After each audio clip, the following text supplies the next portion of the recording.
Allez, c'est parti, venez avec moi, on va faire un petit tour.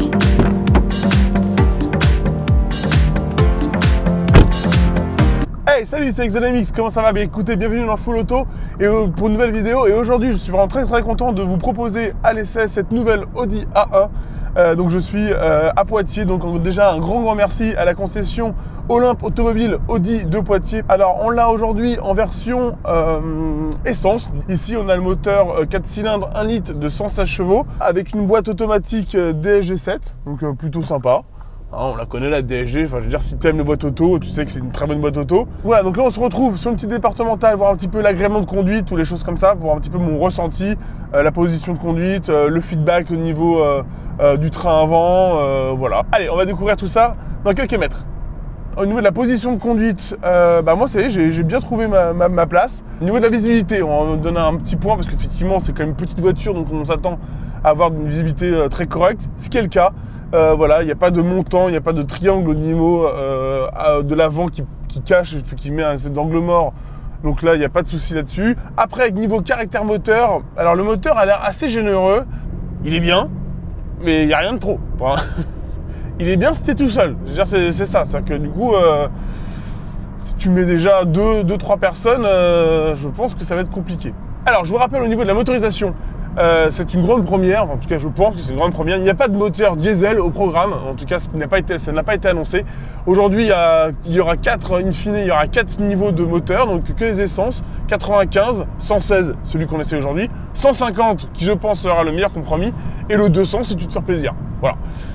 Pas de S1 non plus au programme, donc a priori le 200 chevaux sera le plus gros moteur, mais clairement 200 chevaux dans une petite auto comme ça, je pense que ça fera clairement le job. Alors je voulais quand même dire une petite chose au niveau de la boîte.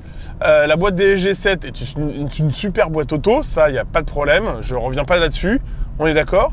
Par contre, deux choses qui m'agacent. La première, c'est que j'ai pas de palette derrière les volants. Ça, c'est la première chose. C'est-à-dire que déjà, si tu veux t'amuser un petit peu, tu peux pas. Donc là, il y a eu le plaisir. Il n'y en a plus, vraiment. C'est vraiment, il n'y en a plus de plaisir. Et alors, si tu te dis, bon, hey, j'ai quand même être joueur, je passe le levier sur la droite comme ça. Parce que tu peux ça encore le faire. Waouh, extraordinaire. Tu peux le faire. Mais attention, je sais pas ce qui s'est passé. Ils ont monté la boîte à l'envers. C'est-à-dire que du coup, là, normalement, dans une boîte séquentielle, quand tu veux rouler et monter un rapport, tu tires. Tu vois ce que je veux dire? Tu tires le levier vers toi comme ça, clac. Eh ben non, là, ça rétrograde les enfants. Ah bah oui. Et donc normalement, lorsque t'arrives, tu fais un freinage et que tu veux enquiller, donc rétrograder, normalement, tu pousses le levier. Eh ben non. Eh ben là, ça me la monte. Vraiment, là, il y a un truc que je comprends pas. Enfin, si vous savez une explication logique, dites-le moi sur les commentaires. Je suis très intéressé de savoir parce que moi, je ne comprends pas. Voilà. Allez, de toute façon, on va passer derrière le volant. Vous aurez une meilleure idée du comportement dynamique de l'auto. Allez, on se retrouve tout de suite. C'est parti. Allez, on se retrouve derrière le volant de cette nouvelle Audi A1 pour voir un petit peu le comportement routier de celle-ci, le comportement dynamique voilà, du châssis, de la direction, entre autres, du train avant. Au niveau des freins, c'est très bien. La consistance, il y a de l'accroche. Dès le premier petit coup de frein, il y a du mordant, on va pas chercher au fond de la pédale, et après c'est progressif, donc ça c'est très bien.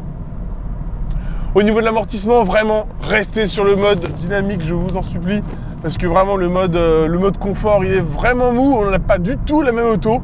Là on a quelque chose de vraiment pour le coup de dynamique, de sympa à conduire, incisif, avec un bon train avant, et lorsque vous mettez quelque chose de vraiment confort, là, on perd toutes les qualités, j'ai l'impression, du châssis. C'est assez dingo. Allez, une petite montée. On va voir un petit peu comment le moteur s'élance en mode dynamique. C'est généreux. Effectivement, l'auto se lance bien, hein. Ça, il n'y a pas de souci. Bon, je pense qu'effectivement, le 150 serait le bon intermédiaire. Après, là, vous avez vu, j'ai l'impression que la boîte auto, elle est vraiment étagée, très très longue. Ça, je pense qu'on perd un petit peu en agrément de conduite. À part ça, c'est quand même vraiment du bon travail. J'ai pas grand chose à dire à ce niveau-là, plutôt que c'est plutôt bien. Allez, c'est parti pour un petit 0 à 100. Let's go!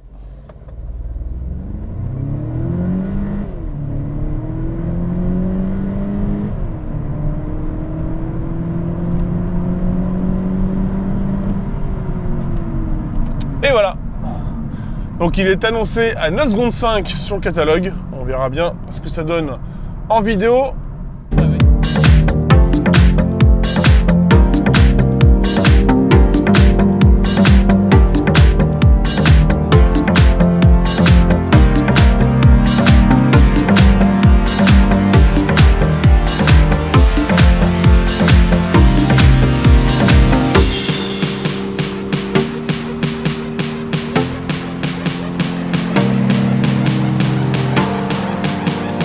Donc à l'intérieur de cette nouvelle Audi A1 pour faire un peu la revue de l'intérieur, voir un petit peu ce qu'on y trouve.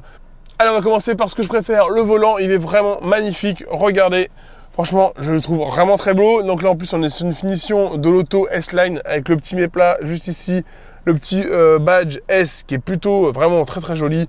Ensuite on arrive au niveau de l'écran central qui est juste ici, donc un très bel écran 10 pouces, un peu plus de 10 pouces je crois, 10,1, avec une belle dalle noire. Vraiment ils sont très beaux, avec une très belle définition.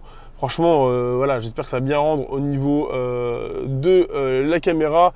C'est super fluide, c'est super doux, c'est réactif. Ça pour le coup, pareil, encore une fois, pour le coup, je peux critiquer certaines fois Audi, mais à ce niveau-là, ils sont vraiment au top. Donc c'est une planche de bord qui est orientée vers le conducteur.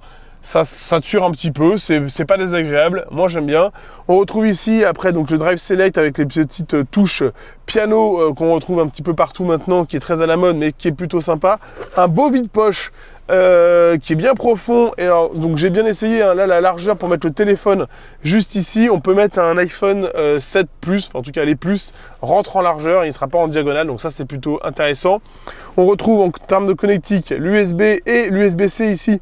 Donc c'est une première, en tout cas sur une bagnole, j'ai jamais vu ça, mais c'est bien, parce que de toute façon maintenant on va là-dessus, donc c'est plutôt intelligent. Ensuite, donc là on retrouve la boîte. C'est dommage qu'on ne retrouve pas un petit S ou quelque chose comme ça, quitte à se payer un pack S-Line. C'est un petit peu dommage d'avoir un peu oublié le pommeau de vitesse. Je sais pas ce que vous en pensez, mais moi je trouve ça un petit peu dommage. On aurait pu, voilà, un petit badge, ça aurait été sympa. Là on retrouve, comme je vous ai dit tout à l'heure, le son, mais qui est vraiment merdique. Regardez, et lorsque tu as ton accoudoir central, par exemple, et que tu conduis d'une main en mode autoroute, regarde, conduite d'une main de mode autoroute, tu es ici, donc t'as pas la commande du son qui est ici, d'accord? Ok. Alors, hop, ok, on est ici. L'autre, généralement, qu'est-ce que tu fais? Tu la mets sur l'accoudoir, ok, normal, comme tout le monde. Et donc, du coup, dès que tu veux bouger le son, normalement, ce qui aurait été intelligent de le faire, c'est de le mettre ici, ça aurait été à portée de main, ou ici. Eh ben non, là, c'est là-bas, donc c'est débile. Voilà, mais ça c'est un petit... Enfin ça c'est moi, hein. Dites-le moi si dites-le-moi si dans les commentaires vous êtes d'accord ou pas avec mon analyse, mais je trouve ça un petit peu dommage. Parlons un petit peu de ces sièges.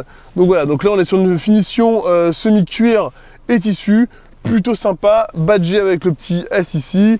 Vous voyez, voilà, c'est quand même un petit peu incurvé au niveau du bassin et au niveau des hanches, du dos, donc voilà, donc là on a quand même un bon maintien, c'est très bien, c'est joli, hein, voilà, moi j'aime bien, c'est bien, c'est dans les standards, et ça respecte le cahier des charges, donc ça valide.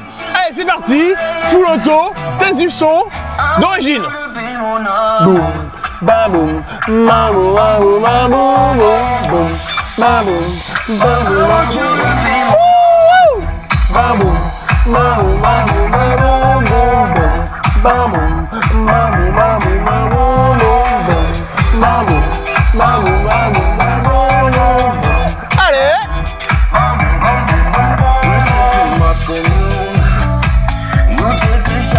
Franchement, c'est correct, hein. Mais bon, il manque un truc. Tu sens que ça manque un truc. Il manque de coffre, il manque de netteté. Ouais, il manque un petit truc.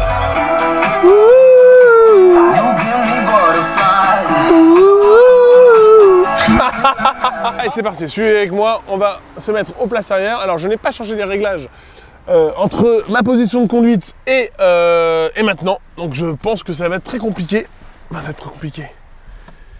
Ouais, bon, je suis pas au top.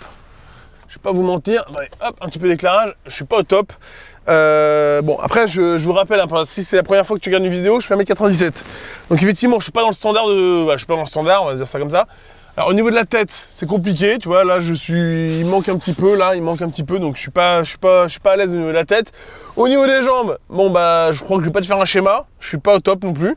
Après, au niveau des sièges, ils sont quand même assez plats, je trouve ça un petit peu dommage, regardez, c'est assez plat, là. Pas beaucoup de maintien.